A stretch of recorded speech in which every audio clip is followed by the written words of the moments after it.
ಎಲ್ಲರಿಗೂ ನಮಸ್ಕಾರ. ಆರ್ ಮಲ್ನಾಡ್ ಬ್ಲಾಗ್ಸ್ಗೆ ನಿಮಗೆಲ್ಲರಿಗೂ ಸ್ವಾಗತ.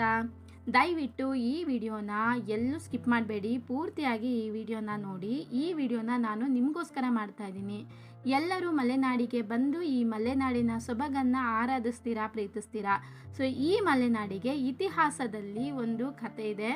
ಸೊ ನಮ್ಮ ಪೂರ್ವಜರ ಕಣ್ಣೀರಿದೆ, ಅದನ್ನು ತಿಳಿಸ್ಕೊಡುವಂತಹ ಸಣ್ಣ ಪ್ರಯತ್ನ ನಾನು ಮಾಡ್ತಾ ಇದ್ದೀನಿ. ಇದನ್ನು ತಿಳಿಸ್ಕೊಡೋ ಅಂಥ ಅವಶ್ಯಕತೆ ಏನು, ತಿಳ್ಕೊಳ್ಳೋ ಅಂಥ ಅವಶ್ಯಕತೆ ಏನು ಅಂತ ಅಂದರೆ, ಅವರು ಮಾಡಿದಂತಹ ತ್ಯಾಗದ ಋಣನ ನಾವಿವತ್ತೆಲ್ಲರೂ ಅನುಭವಿಸ್ತಾ ಇದ್ದೀವಿ. ಹಾಗಾಗಿ ಇದನ್ನು ನೀವು ತಿಳ್ಕೋಬೇಕು ಅಂತ ನಾನು ಇಷ್ಟಪಡ್ತಾ ಇದ್ದೀನಿ. ದಯವಿಟ್ಟು ಸ್ಕಿಪ್ ಮಾಡಬೇಡಿ, ಪೂರ್ತಿ. ಪ್ರತಿದಿನ ಸೂರ್ಯ ಹುಟ್ಟಲೇಬೇಕು. ಹುಟ್ಟಿದ ಸೂರ್ಯ ಪ್ರಕೃತಿನಲ್ಲಿ ಮತ್ತೆ ಕತ್ಲನ್ನ ಆವರಿಸಲೇಬೇಕು ಅಲ್ವಾ? ಹಾಗೆ ಮುಳುಗಿ ಹೋದ ಸೂರ್ಯ ಪ್ರತಿ ಮನೆಯಲ್ಲೂ ರಾತ್ರಿ ಹುಟ್ಟಿ ಬರ್ತಾನೆ ಅಂದರೆ ಮತ್ತೆಲ್ಲೋ ಕತ್ತಲು ಆವರಿಸಿರಲೇಬೇಕು. ಕತ್ತಲನ್ನು ತಮ್ಮ ಬದುಕಿನಲ್ಲಿ ಉಳಿಸಿಕೊಂಡು ರಾಜ್ಯದಲ್ಲಿ ಬೆಳಕನ್ನು ಚೆಲ್ಲಿದ್ದು ಇದೇ ನಮ್ಮ ಮಲೆನಾಡಿನ ನಮ್ಮ ಪೂರ್ವಜರು. ಹೌದು, ಈ ಸುಂದರವಾದ ಪ್ರಕೃತಿಯ ನೆರಳಿನಲ್ಲಿ ಬಾಳಿ ಬದುಕಬೇಕಿದ್ದ ನಮ್ಮ ಹಿರಿಯರ ಜನಾಂಗದ ಬದುಕಿನಲ್ಲಿ ಬಿರುಗಾಳಿಯನ್ನೇ ಎಬ್ಬಿಸಿದ ವರ್ಷವಾಗಿತ್ತು. ಅವರ ಕಣ್ಣೀರಿಗೆ ಅವರ ಮುಂದಿನ ಬದುಕು ಮುನ್ನುಡಿಯನ್ನು ಬರೆದ್ರೆ ಅವರ ಜೀವನದ ಚರಿತ್ರೆ ಇತಿಹಾಸದ ಪುಟದಲ್ಲಿ ಸೇರಿ ಹೋಯಿತು. ಅವರ ತ್ಯಾಗ ಅಮರವಾಗಿ, ಅವರ ಜೀವನ ದಿಕ್ಕೇ ತೋಚದೆ ದಿಕ್ಕಾಪಾಲಾಗಿ ಹಲವೆಡೆ ವಿಸ್ತಾರಗೊಂಡಿತು. ಕೊನೆಯದಾಗಿ ಮಲೆನಾಡಿನ ಜನರಿಗೆ ಸಿಕ್ಕಿದ್ದು ಶಾಪದ ಬದುಕು. ಇವತ್ತಿಗೂ ಈ ಕತೆಗೆ ಸಾಕ್ಷಿ ಎಂಬಂತೆ ಬರಗಾಲ ಬಂದಾಗ ಹಲವೆಡೆ ನಮ್ಮ ಪೂರ್ವಜರ ನೆನಪುಗಳು ಹೊರಬರುವುದುಂಟು. ಅದು 1928ರ ಕಾಲವಾಗಿತ್ತು. ಆಗ ನಮ್ಮ ಮೈಸೂರಿನ ನಾಲ್ವಡಿ ಕೃಷ್ಣರಾಜ ಒಡೆಯರವರು ನಮ್ಮ ರಾಜ್ಯದ ಆಳ್ವಿಕೆಯನ್ನು ನಡೆಸ್ತಾ ಇದ್ರು. ಆ ಸಂದರ್ಭದಲ್ಲಿ ನಮ್ಮ ರಾಜ್ಯಕ್ಕೆ ವಿದ್ಯುತ್ ಉತ್ಪಾದನೆ ಶಿವನ ಸಮುದ್ರದಲ್ಲಿ ಆಗ್ತಾ ಇತ್ತು. ಅಲ್ಲಿ ಗರಿಷ್ಠ ಮಟ್ಟ ತಲುಪಿದ ಕಾರಣ ಅಲ್ಲಿ ಮುಂದೆ ವಿದ್ಯುತ್ ಉತ್ಪಾದನೆ ಮಾಡೋದಕ್ಕೆ ಸಾಧ್ಯ ಆಗೋದಿಲ್ಲ. ಹಾಗಿದ್ರೆ ರಾಜ್ಯದಲ್ಲಿ ಮತ್ತೆಲ್ಲಿ ವಿದ್ಯುತ್ ಉತ್ಪಾದನೆ ಮಾಡ್ಬೋದು ಅಂತ ಹೇಳಿ ಸರ್ವೆ ಮಾಡಲಾಗುತ್ತೆ. ಆ ಪ್ರಕಾರವಾಗಿ ನಮ್ಮ ಸರ್ ಎಂ ವಿಶ್ವೇಶ್ವರಯ್ಯ ಅವರು ಸಜೆಷನ್ ಕೊಡ್ತಾರೆ, ಜೋಗದಲ್ಲಿ ದುಮ್ಮಿಕ್ಕಿ ವೇಸ್ಟಾಗಿ ಹರಿತಾ ಇರೋ ಶರಾವತಿ ನದಿ ನೀರಿನಿಂದ ವಿದ್ಯುತ್ ಉತ್ಪಾದನೆ ಮಾಡ್ಬೋದು ಅಂತ ಹೇಳಿ. ಕಾಲಕ್ರಮೇಣ ಅವರು ಈ ಪ್ರಾಜೆಕ್ಟಿಂದ ಹೊರಗುಳಿತರಾದ್ರೂ ಇಂಜಿನಿಯರ್ ಗಣೇಶ್ ಅಯ್ಯರ್ ಅವರ ನೇತೃತ್ವದಲ್ಲಿ ಈ ಪ್ರಾಜೆಕ್ಟ್ ಕಂಪ್ಲೀಟ್ ಆಗುತ್ತೆ. ಬಟ್ 1928ರಿಂದ 38ರವರೆಗೆ ಶರಾವತಿ ನದಿ ನೀರನ್ನ ಬಳಸ್ಕೊಂಡು ವಿದ್ಯುತ್ ಉತ್ಪಾದನೆ ಮಾಡ್ಬೋದು ಅಂತ ಕನ್ಫರ್ಮ್ ಆದಮೇಲೆ ಅವರು ಎಲ್ಲಿ ಡ್ಯಾಮನ್ನು ಕಟ್ಬೋದು ಅಂತ ಹೇಳಿ ಸರ್ವೆನ ನಡೆಸ್ತಾರೆ. ಆ ಪ್ರಕಾರವಾಗಿ ಈಗಿನ ಹೊಳೆ ಬಾಗಿಲು ಅಂದರೆ ನಿಮಗೆ ಲಾಂಚ್ ಸಿಗುತ್ತಲ್ವ, ಸಿಗಂದೂರ್ಗೆ ಹೋಗ್ಬೇಕಾದ್ರೆ ಆ ಲಾಂಚ್ ಇರೋ ಅಂತಹ ಜಾಗನ ಈಗ ಹೊಳೆ ಬಾಗಿಲು ಅಂತ ಕರಿತೀವಿ. ಆಗ ಈ ಹೊಳೆ ಬಾಗಿಲಿಂದ 2 ಕಿಲೋಮೀಟರ್ ದೂರದಲ್ಲಿ ಮಡೇನೂರು ಮತ್ತು ಹಿರೇಭಾಸ್ಕರ್ ಅಂತಕ್ಕಂತಹ ಹಳ್ಳಿ ಇತ್ತು. ಆ ಹಳ್ಳಿನಲ್ಲಿ ಈ ಡ್ಯಾಮ್ನ ಮಾಡ್ಬೋದು ಅಂತ ಹೇಳಿ ಪ್ಲಾನ್ ಮಾಡಲಾಗುತ್ತೆ. ಅದರ ಪ್ರಕಾರವಾಗಿ ಈ ಡ್ಯಾಮ್ ಆದ ನಂತರ ಅಲ್ಲಿರ್ತಕ್ಕಂತಹ ಸುತ್ತಮುತ್ತ ಹಳ್ಳಿಗಳು ಮುಳುಗಡೆ ಆಗುವಂಥ ಸಂದರ್ಭ ಇರೋದ್ರಿಂದ ಅಲ್ಲಿನ ರೈತರಿಗೆ ಬೇರೆ ಕಡೆ ಭೂಮಿ ಮತ್ತು ದುಡ್ಡನ್ನು ಕೊಟ್ಟು ಸ್ಥಳಾಂತರ ಮಾಡ್ತಾರೆ. ಡ್ಯಾಮ್ 1939ರಲ್ಲಿ ನಿರ್ಮಾಣ ಮಾಡಲಿಕ್ಕೆ ಕಾರ್ಯನ ಕೈಗೊಳ್ಳಲಾಗುತ್ತೆ. 1948ರವರೆಗೆ ಡ್ಯಾಮ್ ಕನ್ಸ್ಟ್ರಕ್ಷನ್ ಆಗುತ್ತೆ. 1949ರಲ್ಲಿ ಡ್ಯಾಮ್ನ ಕೆಲಸ ಪೂರ್ತಿಯಾಗತ್ತೆ. ಈ ಸಂದರ್ಭದಲ್ಲಿ ರೈತರ ಭೂಮಿ, ಹೊಲ, ಗದ್ದೆ, ಕಾಡುಗಳು, ಮನೆಗಳು ಮುಳುಗಡೆ ಆಗೋದಲ್ಲದೆ ಚಾಳುಕ್ಯರ ಆಳ್ವಿಕೆಯ ಸಂದರ್ಭದಲ್ಲಿ ಪ್ರತಿಷ್ಠಾಪಿಸಲಾದ ಈಶ್ವರ ದೇವಾಲಯಗಳು ಕೂಡ ಮುಳುಗಿ ಹೋಗುತ್ತೆ. ಈ ಡ್ಯಾಮ್ ಸತತವಾಗಿ 16 ವರ್ಷಗಳ ಕಾಲ ಕಾರ್ಯನ ನಿರ್ವಹಿಸುತ್ತೆ. ಆದರೆ ನಮ್ಮ ರಾಜ್ಯ ಡೆವಲಪ್ ಆದಂತೆಲ್ಲ ಮತ್ತೆ ರಾಜ್ಯದಲ್ಲಿ ವಿದ್ಯುತ್ತಿನ ಅಭಾವ ಉಂಟಾಗುತ್ತೆ. ಹಾಗಾಗಿ 1956ರಲ್ಲಿ ಇವಾಗಿರುವ ಡ್ಯಾಮಿಗಿಂತ ಇನ್ನ ಎತ್ತರವಾದ ಹಾಗೂ ಉದ್ದವಾದ ಡ್ಯಾಮನ್ನು ಕಟ್ಟಬೇಕು ಅಂತ ಹೇಳಿ ಡಿಸೈಡ್ ಮಾಡ್ತಾರೆ. ಆ ಡ್ಯಾಮಿನ ಅಂದಾಜಿನ ಪ್ರಕಾರ ಸರಿಸುಮಾರು 70 ಕಿಲೋಮೀಟರ್ ಅಷ್ಟು ಜಾಗ ಮುಳುಗಡೆ ಆಗುವಂಥ ಸಂದರ್ಭ ಬರುತ್ತೆ. ಸರಿಸುಮಾರು ಸಾಗರ ತಾಲೂಕಿನ 99 ಹಳ್ಳಿ ಹಾಗೂ ಹೊಸನಗರ ತಾಲೂಕಿನ 77 ಹಳ್ಳಿಗಳು ಮುಳುಗಿ ಹೋಗುವಂತಹ ಸಂದರ್ಭ ಎದುರಾಗುತ್ತೆ. ಈ ಡ್ಯಾಮ್ ನಿರ್ಮಾಣದಿಂದ ಈಗ ಆಲ್ರೆಡಿ ನಿರ್ಮಾಣ ಮಾಡಿರ್ತಕ್ಕಂತಹ ಹಿರೇಭಾಸ್ಕರ ಡ್ಯಾಮು 40 ಅಡಿ ನೀರಿನಲ್ಲಿ ಮುಳುಗಿ ಹೋಗುತ್ತೆ. ಅಂದರೆ ಆಗ ಹಿರೇಭಾಸ್ಕರ ಡ್ಯಾಮನ್ನು ನಿರ್ಮಾಣ ಮಾಡಿದಾಗ ಅಕ್ಕಪಕ್ಕದ ಹಳ್ಳಿಗಳಷ್ಟೇ ಮುಳುಗೋಗಿತ್ತು. ಆದರೆ ಈಗ ಕಟ್ತಕ್ಕಂತಹ ಡ್ಯಾಮಿನಿಂದಾಗಿ ಸಾವಿರಾರು ಎಕರೆ ಜಾಗ ಹಾಗೂ ಹೊಲ, ಗದ್ದೆ, ಮನೆಗಳು ಮುಳುಗಿ ಹೋಗುವಂತಹ ಸಂದರ್ಭ ಎದುರಾಯಿತು. ಹೀಗಾಗಿ ಅಲ್ಲಿ ವಾಸ ಮಾಡ್ತಕ್ಕಂತಹ ರೈತರನ್ನ ಬೇರೆಡೆ ಸ್ಥಳಾಂತರ ಮಾಡಬೇಕು ಅಂತ ಹೇಳಿ ತೀರ್ಮಾನ ಕೈಗೊಳ್ಳಲಾಗುತ್ತೆ. ಅವರಿಗೆ ಬೇರೆಡೆ ಭೂಮಿ ಹಾಗೂ ದುಡ್ಡನ್ನು ಕೊಡ್ತಾರೆ. ಆದರೆ ಅವರು ಕೊಟ್ಟಂತಹ ಭೂಮಿ ಈಗಿರುವ ಜಾಗಕ್ಕಿಂತ 100 ಕಿಲೋಮೀಟರ್ ದೂರದಲ್ಲಿತ್ತು. ಅದಲ್ದಿರ ಅವರು ಹಿರಿಯರಿಂದ ವರವಾಗಿ ಬಂದಂತಹ ಭೂಮಿ, ಅವರ ಬಾಳಿ ಬದುಕಿದ ಮನೆ, ಅವರು ಹುಟ್ಟಿ ಬಾಳಿದಂತಹ ಜಾಗ, ಎಲ್ಲಕ್ಕಿಂತ ಹೆಚ್ಚಾಗಿ ಮನೆ ಮತ್ತು ಮನೆತನವನ್ನು ಕಾಯುತ್ತಿದ್ದ ದೈವಗಳನ್ನು ಬಿಟ್ಟು ಹೋಗಲಿಕ್ಕೆ ಅವರು ಒಪ್ಪೋದಿಲ್ಲ. ಕೆಲವರು ಬದುಕಿಗೆ ಬೆಲೆ ಕೊಟ್ಟು ಬೇರೆಡೆ ಹೋದರೆ, ಇನ್ನು ಕೆಲವರು ತಮ್ಮ ಜೀವನನ ತಾವೇ ಸೃಷ್ಟಿ ಮಾಡ್ಕೋತಾರೆ. ಆದರೆ ಇನ್ನೊಂದಿಷ್ಟು ಜನ ನೀರು ಬಂದರೆ ಬರಲಿ, ಏನಾಗುತ್ತೆ ನೋಡೋಣ ಅಂತ ಹೇಳಿ ಪಟ್ಟಿಡ್ದು ಅದೇ ಜಾಗದಲ್ಲಿ ಕೂತ್ಕೋತಾರೆ. ಕೊನೆಗೆ 1964ರಲ್ಲಿ ಲಿಂಗನಮಕ್ಕಿ ಡ್ಯಾಮನ್ನು ಉದ್ಘಾಟನೆ ಮಾಡೇ ಬಿಡ್ತಾರೆ. ಆ ಸಂದರ್ಭದಲ್ಲಿ ಏಕಾಏಕಿ ಬಂದಂತಹ ನೀರಿನಿಂದಾಗಿ ಎಷ್ಟೋ ಜನ ಕೈಗೆ ಸಿಕ್ಕಂತಹ ಜಾನುವಾರುಗಳು, ಪಾತ್ರೆ, ಪಗಡೆ ಹಾಗೂ ಕುಟುಂಬನ ಕರ್ಕೊಂಡು ಅಲ್ಲಿಂದ ಬೇರೆಡೆ ಹೋಗ್ತಾರೆ. ಆದರೆ ನಮ್ಮ ಮಲೆನಾಡಿನ ಜನ ಇಲ್ಲಿಂದ ವಲಸೆ ಹೋಗಿ ಬೇರೆಡೆ, ಇಲ್ಲಿಂದ 100 ಕಿಲೋಮೀಟರ್ ದೂರದಲ್ಲಿ ತಮ್ಮ ಜೀವನ ಅಥವಾ ಸಂಸಾರವನ್ನು ಕಟ್ಕೊಂಡಿದ್ರು ಕೂಡ ಅವರು ನಮ್ಮ ಮಲೆನಾಡಿನ ಮುಖ್ಯವಾದ ಹಬ್ಬ ಹರಿದಿನಗಳಲ್ಲಿ ಅವರು ತಮ್ಮ ಮೂಲ ಸ್ಥಾನಕ್ಕೆ ಬಂದು ಮುಳುಗಡೆ ಆದಂತಹ ತಮ್ಮ ಮನೆತನದ ದೇವರುಗಳಿಗೆ ಹೊಳೆ ತೀರದಲ್ಲಿ ನಿಂತು ನೈವೇದ್ಯನ ಅರ್ಪಿಸಿ ಆ ನಂತರ ಅವರು ತಮ್ಮ ಮನೆಗಳಲ್ಲಿ ಹಬ್ಬವನ್ನು ಮಾಡೋದು ಇಲ್ಲಿನ ವಿಶೇಷ ಆಚರಣೆ ಅಂತಲೇ ಹೇಳ್ಬೋದು.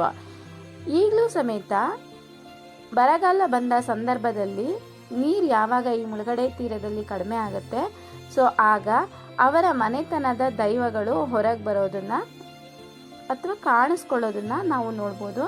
ಅಂಥ ಸಂದರ್ಭದಲ್ಲೂ ಕೂಡ ಎಲ್ಲೆಲ್ಲೋ ವಾಸ ಇರೋ ಅಂಥ ಜನ ಅವರ ಮೂಲ ಮನೆತನದ ದೇವರನ್ನು ನೋಡೋದಕ್ಕೆ ಇವತ್ತಿಗೂ ಹೊಳೆ ತೀರದಲ್ಲಿ ಬಂದು ಕೈ ಮುಗಿದು ಹೋಗ್ತಾರೆ. ಇದು ತೀರಾ ಅಪರೂಪ. ಅವರ ಮನೆತನದ ದೇವರುಗಳು ಕಾಣಿಸ್ಕೊಳ್ಳೋದು ತೀರಾ ಅಪರೂಪ. ಯಾಕಂದರೆ ಬರಗಾಲ ಬಂದಂತಹ ಸಂದರ್ಭದಲ್ಲಿ ಮಾತ್ರ ಅವರು ಅವರ ಮನೆತನದ ದೇವರುಗಳನ್ನು ನೋಡಬಹುದು. ಅದೇನೇ ಇರಲಿ, ನಮ್ಮ ಮಲೆನಾಡಿನ ಜನರಿನ ಭಾವನೆಗಳಿಗೆ ಬೆಲೆ ಕಟ್ಟೋದಕ್ಕೆ ಇವತ್ತಿಗೂ ಸಾಧ್ಯ ಇಲ್ಲ. ಕಳೆದು ಹೋದಂತಹ ಕಾಲಘಟ್ಟನ ಸರಿ ಮಾಡಲಿಕ್ಕೆ ನಮ್ಮಿಂದ ಸಾಧ್ಯ ಇಲ್ಲ. ಆದರೆ ಈಗ ನಡೀತಾ ಇರೋದು, ಮುಂದೆ ನಡಿಬೇಕಾಗಿರೋದನ್ನ ಬದಲಾವಣೆ ಮಾಡಲಿಕ್ಕೆ ಖಂಡಿತವಾಗ್ಲೂ ಸಾಧ್ಯ ಇದೆ. ನಾನು ಈ ವಿಡಿಯೋ ಮಾಡಿದ ಮೂಲ ಉದ್ದೇಶ ಏನು ಅಂತ ಅಂದರೆ, ಇಷ್ಟೆಲ್ಲ ತ್ಯಾಗನ ಮಾಡಿ ಕಣ್ಣೀರು ಹಾಕಿ ಹಾಗೆ ರಾಜ್ಯಕ್ಕೆ ಇವತ್ತಿಗೂ ಬೆಳಕನ್ನು ಕೊಟ್ಟು ಅವರ ಜೀವನ, ಎಷ್ಟೋ ಲಕ್ಷಾಂತರ ಜನರ ಜೀವನಗಳಿಗೆ ನೆರಳಾಗಿರ್ತಕ್ಕಂತಹ ನಮ್ಮ ಮಲೆನಾಡಿಗರ ಜೀವನ ಇನ್ನೂ ಸುಧಾರಿಸಬೇಕಾಗಿದೆ. ಹಾಗೆ ಸಾಕಷ್ಟು ಬದಲಾವಣೆನ ನಮ್ಮ ಮಲೆನಾಡಲ್ಲಿ ತರಬೇಕಾಗಿದೆ. ಸಾಕಷ್ಟು ಮೂಲ ಸೌಕರ್ಯಗಳನ್ನು ಅವರಿಗೆ ಒದಗಿಸಬೇಕಾಗಿದೆ. ಇದು ನನಗೆ ತುಂಬ ಬೇಜಾರು ಕೊಡೋ ಅಂತಹ ವಿಷಯ. ಹಾಗಾಗಿ ನಾನು ಈ ವಿಡಿಯೋನ ಮಾಡ್ತಾ ಇದ್ದೀನಿ. ನಮ್ಮ ಮಲೆನಾಡಲ್ಲಿ ಅಧಿಕವಾಗಿ ಮಳೆ ಆಗೋದ್ರಿಂದ ಇವತ್ತಿಗೂ ವಾರಗಟ್ಟಲೆ ಮಳೆಗಾಲದಲ್ಲಿ ಕರೆಂಟ್ ಇರೋದಿಲ್ಲ. ಆದರೆ ಮಳೆಗಾಲದಲ್ಲಿ ಅಧಿಕವಾಗಿ ಮಳೆ ಆಗೋದು ಇಲ್ಲಿನ ಸಮಸ್ಯೆ ಅಲ್ಲ. ಅದಕ್ಕೆ ಬೇಕಾದಂತಹ ಸಿದ್ಧತೆಗಳನ್ನು ಅವರು ಮೊದಲೇ ಮಾಡ್ಕೋಬೋದು. ಆದರೆ ಕೆಲವೊಂದು ನೆಗ್ಲಿಜೆನ್ಸಿಗಳಿಂದ ಅವರು ಯಾವುದೇ ರೀತಿ ಸಿದ್ಧತೆಗಳನ್ನು ಮಾಡ್ಕೊಳ್ದೇ ಇರೋದ್ರಿಂದ ವಾರಗಟ್ಟಲೆ ಕತ್ತಲಲ್ಲಿ ಕೂತ್ಕೊಳ್ಳೋ ಅಂತಹ ಪರಿಸ್ಥಿತಿ ಇವತ್ತಿಗೂ ಮಳೆಗಾಲದಲ್ಲಿ ಮಲೆನಾಡಿನ ಜನಕ್ಕೆ ಎದುರಾಗುತ್ತೆ. ಹಾಗೆ ಈ ಡ್ಯಾಮ್ ನಿರ್ಮಾಣ ಆದಮೇಲೆ ಕೆಲವೊಂದು ಊರುಗಳು ದ್ವೀಪಗಳಾಗಿ ಮಾರ್ಪಾಡಾಗುತ್ತೆ. ಏಕೆಂದರೆ ಸಾಧಾರಣ 70 ಕಿಲೋಮೀಟರ್ ಅಷ್ಟು ಜಾಗ ಮುಳುಗಡೆ ಆಗೋದ್ರಿಂದ ಕೆಲವೊಂದು ಊರುಗಳಿಗೆ ರೋಡಿನ ಸಂಪರ್ಕನೇ ಕಟ್ಟಾಗುತ್ತೆ. ಅಂಥ ಪರಿಸ್ಥಿತಿನಲ್ಲಿ ಲಾಂಚ್ ವ್ಯವಸ್ಥೆನ ಮಾಡಲಾಗುತ್ತೆ. ಆದರೆ ಎಲ್ಲ ಕಡೆಯೂ ಈ ಲಾಂಚ್ ವ್ಯವಸ್ಥೆ ಇಲ್ಲ. ಕೆಲವೊಂದು ಜಾಗಕ್ಕೆ ಬಂದು ಅಲ್ಲಿಂದ ಲಾಂಚ್ ಮಾರ್ಗವಾಗಿ ಅವರು ಸಿಟಿಗಳಿಗೆ ತೆರಳಬೇಕಾಗುತ್ತೆ. ಇಂಥ ಪರಿಸ್ಥಿತಿನಲ್ಲಿ ಸಿಗಂದೂರಿನ ಆ ಕಡೆ ವಾಸ ಮಾಡ್ತಕ್ಕಂತಹ ಜನಗಳಿಗೆ ಮೂಲಭೂತ ಸೌಕರ್ಯಗಳು ಇವತ್ತಿಗೂ ಕೊರತೆ ಇದೆ. ಒಂದು ಹಾಸ್ಪಿಟಲ್ ವ್ಯವಸ್ಥೆ ಆಗಿರ್ಬೋದು, ಅಥವಾ ಒಂದು ಮನೆಗಳಿಗೆ ನೀರಿನ ವ್ಯವಸ್ಥೆ ಆಗಿರ್ಬೋದು, ಕರೆಂಟಿನ ಸೌಲಭ್ಯ ಆಗಿರ್ಬೋದು, ಶಾಲಾ ಕಾಲೇಜುಗಳ ವ್ಯವಸ್ಥೆ ಆಗಿರ್ಬೋದು, ಈ ಎಲ್ಲ ಕೊರತೆಗಳು ಇವತ್ತು ಅಲ್ಲಿನ ಜನ ತುಂಬಾ ಅನುಭವಿಸ್ತಾ ಇದ್ದಾರೆ. ನಮಗೂ ಆ ವ್ಯವಸ್ಥೆ ಸಂಪೂರ್ಣವಾಗಿ ಸಿಕ್ಕಿದೆ ಅಂತ ಅಲ್ಲ, ಇವತ್ತಿಗೂ ಆ ವ್ಯವಸ್ಥೆಗಳಿಂದ ನಾವು ವಂಚಿತರಾಗಿದ್ದೀವಿ. ಆದರೆ ನಮಗೆ ಸಿಟಿ ಅಂತಕ್ಕಂಥದ್ದು ನಿಯರೆಸ್ಟಲ್ಲಿದೆ. ಬಟ್ ಸಿಗಂದೂರಿನ ಜನಕ್ಕೆ ಆ ಎಲ್ಲ ಸೌಕರ್ಯಗಳಿಂದ ವಂಚಿತರಾಗಿದ್ದಾರೆ ಅಂದರೆ ತಪ್ಪಾಗೋದಿಲ್ಲ. ಕೆಲವೊಂದು ಸೌಲಭ್ಯಗಳು ಸಿಗದೇ ಇದ್ದಾಗ ಅದನ್ನು ಆಲ್ಟರ್ನೇಟಿವ್ ಆಗಿ ಬೇರೆ ಒಂದು ರೀತಿಯಲ್ಲಿ ಅಡ್ಜಸ್ಟ್ ಮಾಡ್ಕೊಂಡು ಹೋಗ್ಬೋದು.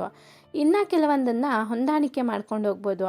ಆದರೆ ಎರಡನ್ನೂ ಮಾಡೋದಕ್ಕೆ ಸಾಧ್ಯ ಇಲ್ಲದೇ ಇರುವಂತಹ ಪರಿಸ್ಥಿತಿ ಅಂದರೆ ಇವತ್ತಿನ ಎಜುಕೇಷನ್.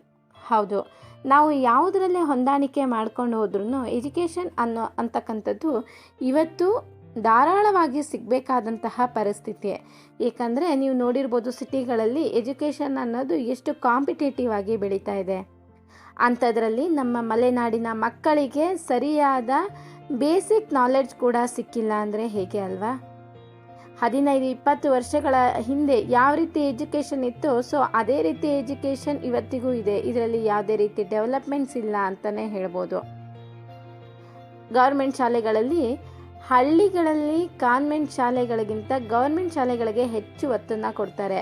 ಯಾಕಂದರೆ ಮುಳುಗಡೆ ಆಗಿ ತಮ್ಮ ಜಮೀನುಗಳನ್ನು ಇರ್ತಕ್ಕಂತಹ ಎಷ್ಟೋ ಜನ ರೈತರು ಗೌರ್ಮೆಂಟ್ ಶಾಲೆಗಳಿಗೆ ತಮ್ಮ ಮಕ್ಕಳನ್ನು ಕಳಿಸ್ತಾ ಇರೋದು. ಬೆರಳೆಣಿಕೆಯಷ್ಟು ಕಾನ್ವೆಂಟ್ ಶಾಲೆಗಳು ಇದ್ದರೂ ಆ ಕಾನ್ವೆಂಟ್ ಶಾಲೆಗಳಿಗೆ ಕಳಿಸಿ ಸಾವಿರಾರು ರೂಪಾಯಿ ಡೊನೇಷನ್ ಕೊಟ್ಟು ಅವರು ಎಜುಕೇಷನ್ ಮಾಡಲಿಕ್ಕೆ ನಮ್ಮ ರೈತರಿಗೆ ದಿನನಿತ್ಯದ ಜೀವನ ಸಾಗಿಸೋದೇ ಕಷ್ಟ ಆಗಿರುತ್ತೆ. ಅಂಥದ್ರಲ್ಲಿ ಮಕ್ಕಳಿಗೆ ಸಾವಿರಾರು ರೂಪಾಯಿ ಎಜುಕೇಷನ್ ಕೊಟ್ಟು ಕಳಿಸೋದು ಅಂದರೆ ಕಷ್ಟದ ಪರಿಸ್ಥಿತಿ ಅಂತಲೇ ಹೇಳ್ಬೋದು. ಏಕೆಂದರೆ ಈಗಾಗಲೇ ಅವರು ತಮ್ಮ ತಮ್ಮ ಭೂಮಿಗಳನ್ನು ಕಳ್ಕೊಂಡು ತುಂಡು ತುಂಡು ಭೂಮಿಗಳಲ್ಲಿ ಅವರು ಜೀವನ ಮಾಡಿ ಅವರ ದಿನನಿತ್ಯದ ಜೀವನನ ಸಾಗಿಸೋದೇ ಕಷ್ಟ ಆಗಿರಬೇಕಂದ್ರೆ ಇನ್ನು ದೊಡ್ಡ ದೊಡ್ಡ ಶಾಲೆಗಳಿಗೆ ಕಳಿಸೋದು ದೂರದ ಮಾತೆ ಅಂತಲೇ ಹೇಳ್ಬೋದು. ಹಾಗಾಗಿ ಹಳ್ಳಿಗಳಲ್ಲಿ ಹೆಚ್ಚಾಗಿ ಗೌರ್ಮೆಂಟ್ ಶಾಲೆಗಳಿಗೆ ಒತ್ತನ್ನು ಕೊಡ್ತಾರೆ. ಆದರೆ ಇಲ್ಲಿನ ಪರಿಸ್ಥಿತಿ ಹೇಗಿದೆ ಅಂತ ಅಂದರೆ, ಗೌರ್ಮೆಂಟ್ ಶಾಲೆಗಳಲ್ಲಿ ಕೊಠಡಿನೇ ಇಲ್ಲದೆ ಇರೋದು ಪಾಠ ಮಾಡಲಿಕ್ಕೆ, ಆಮೇಲೆ ಬಿರುಕು ಬಿಟ್ಟಂತಹ ಗೋಡೆಗಳು, ಮಳೆಗಾಲ ಬಂದಾಗ ಸೋರ್ತಕ್ಕಂತಹ ಸೂರುಗಳು, ಹಾಗೆ ಪರ್ಮನೆಂಟ್ ಟೀಚರ್ಸ್ಗಳ ಕೊರತೆ ಇರೋವಂಥದ್ದು. ನಾನು ಈ ವಿಡಿಯೋ ಮಾಡಿರುವಂತಹ ಮೂಲ ಉದ್ದೇಶನ ನಿಮ್ಮ ಮುಂದೆ ಇಡ್ತಾ ಇದ್ದೀನಿ. ಎಲ್ಲ ವಿಷಯದಲ್ಲೂ ಹೊಂದಾಣಿಕೆ ಮಾಡ್ಕೊಂಡು ಹೋಗೋದಕ್ಕೆ ಸಾಧ್ಯತೆಗಳಿದೆ. ಆದರೆ ಈ ಮೊದಲೇ ಹೇಳಿದಾಗೆ ಎಜುಕೇಷನ್ ಅನ್ನೋದು ಎಲ್ಲ ಮಕ್ಕಳಿಗೂ ಧಾರಾಳವಾಗಿ ಸಿಗಬೇಕಾಗಿದೆ. ಮಲೆನಾಡಿನಲ್ಲಿ ಈ ಕೆಲವೊಂದು ಸಮಸ್ಯೆಗಳಿಗೆ ಎಜುಕೇಷನ್ಗೆ ಸಂಬಂಧಪಟ್ಟ ಹಾಗೆ ಒಂದು ಶಾಲೆಯ ಅಭಿವೃದ್ಧಿಗಾಗಲಿ ನಿರ್ಮಾಣಕ್ಕಾಗಲಿ ನಿಮಗೆ ಯಾರಿಗಾದರೂ ಸಹಾಯ ಮಾಡಬೇಕು ಅನ್ನೋ ಮನಸ್ಸಿತ್ತು ಅಂದರೆ ನನಗೆ ಕಮೆಂಟ್ ಸೆಕ್ಷನ್ನಲ್ಲಿ ಕಮೆಂಟ್ ಮಾಡಿ. ನೀವೇ ಖುದ್ದಾಗಿ ಬಂದು ಈ ಮಲೆನಾಡಿನ ಮಕ್ಕಳಿಗೆ, ನಮ್ಮ ರೈತರ ತ್ಯಾಗಕ್ಕೆ ಒಂದು ಚಿರಋಣಿಯಾಗಿ ಇರೋದಕ್ಕೆ ಇಷ್ಟಪಡೋದಾದರೆ ನೀವು ನಮ್ಮ ಕಾಂಟ್ಯಾಕ್ಟ್ ಮಾಡ್ಬೋದು. ನಿಮ್ಮೆಲ್ರಿಗೂ ಈ ಮೂಲಕ ನಾನು ಧನ್ಯವಾದನ ತಿಳಿಸ್ತಾ ಇದ್ದೀನಿ. ಎಲ್ಲರೂ ಪೂರ್ತಿಯಾಗಿ ನಮಗೆಲ್ಲ ನಂಬಿಕೆ ಇಟ್ಟು ಈ ವಿಡಿಯೋನ ನೋಡಿದ್ದಕ್ಕೆ ನಿಮ್ಮೆಲ್ಲರಿಗೂ ನಾನು ಚಿರಋಣಿ ಅಂತ ಹೇಳ್ತಾ ಈ ವಿಡಿಯೋನ ನಾನು ಮುಗಿಸ್ತಾ ಇದ್ದೀನಿ. ಮತ್ತೊಂದು ಒಳ್ಳೆ ವಿಡಿಯೋದೊಂದಿಗೆ ಮತ್ತೊಮ್ಮೆ ಬರ್ತೀನಿ ಅಂತ ಹೇಳ್ತಾ ಇವತ್ತಿನ ಈ ಸಂಚಿಕೆಗೆ ಮುಕ್ತಾಯನ ಹೇಳ್ತಾ ಇದ್ದೀನಿ. ಧನ್ಯವಾದಗಳು.